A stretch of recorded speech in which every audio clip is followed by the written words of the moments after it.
കൃഷ്ണ ഗുരുവായൂരപ്പ, ഞാനിന്ന് നിങ്ങളോട് പറയാൻ പോകുന്നത് ഒരുപാട് ഭക്തരായി ചോദിക്കുന്നു, എങ്ങനെയാണ് ഗുരുവായൂരപ്പൻ്റെ മുൻപിൽ അടിമ കിടത്തുക എന്ന്. നമ്മളിപ്പോൾ നട തള്ളുക എന്നൊക്കെ പറയുമല്ലോ, ആനയെ നടയിരുത്തുക, അതുപോലെ പശുവിനെ നടയിരുത്തുക എന്നൊക്കെ. അതുപോലെ നമ്മളെ കുട്ടികൾ ഗുരുവായൂരപ്പൻ്റെ കുട്ടിയായി വളരാൻ വേണ്ടിയിട്ട് അടിമ കിടത്തുക എന്നാണ് പറയുക. അതിൻ്റെ കാര്യങ്ങളാണ് ഞാൻ ഇപ്പോൾ പറയാൻ പോകുന്നത്. ഒരുപാട് ഭക്തർ നേരിട്ടും കമൻറ്റിലൂടെയും എന്നോട് സംശയം ചോദിച്ചിരുന്നു. അപ്പോൾ അതിനെ പറ്റിയിട്ടുള്ള ഒരു ഇതാണ് ഇത്. ശരിക്കും പറഞ്ഞാലേ, നമ്മളെ ആരാണോ അവിടെ അടിമ കിടത്തുന്നത്, ആ കുട്ടിയെ ഗുരുവായൂരപ്പൻ്റെ ദാസനായിട്ട്, പിന്നെ അവിടെ ഗുരുവായൂരപ്പൻ കാത്തുകൊള്ളും എന്നുള്ള ഒരു ലക്ഷ്യമാണ്. ഗുരുവായൂരപ്പൻ്റെ ശ്രദ്ധ ഏത് സമയത്തും ആ കുട്ടിയുടെ മേലിൽ ഉണ്ടാവും എന്നുള്ളതാണ്. അത് പ്രസവത്തിന് മുൻപൊക്കെ ചില ആളുകൾ പ്രാർത്ഥിച്ചിട്ടുണ്ടായിരിക്കാം. അപ്പോൾ അങ്ങനെ, അതായത് എനിക്കൊരു കുട്ടി ഉണ്ടായാൽ ഞാൻ അവിടെ കിടത്തിക്കോളാമേ എന്നൊക്കെ പറഞ്ഞതുണ്ടാവും.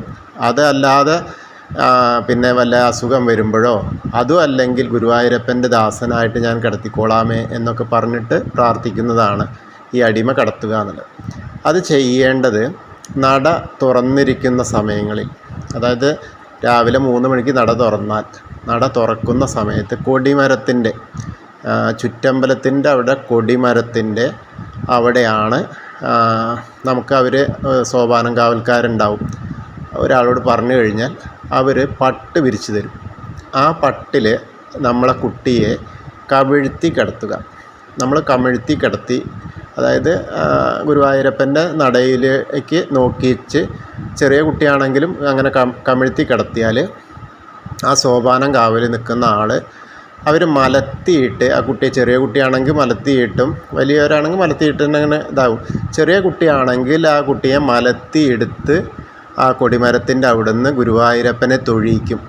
അങ്ങനെ ഗുരുവായൂരപ്പനെ തൊഴിയിക്കുമ്പോൾ ആ കുട്ടിയെ അവിടെ അടിമ കിടത്തി, എന്നിട്ട് ആ കിടത്തിയ ആളല്ല ഏറ്റുവാങ്ങേണ്ടത്, മറ്റൊരാൾ ആ കുട്ടിയെ ഏറ്റുവാങ്ങുക.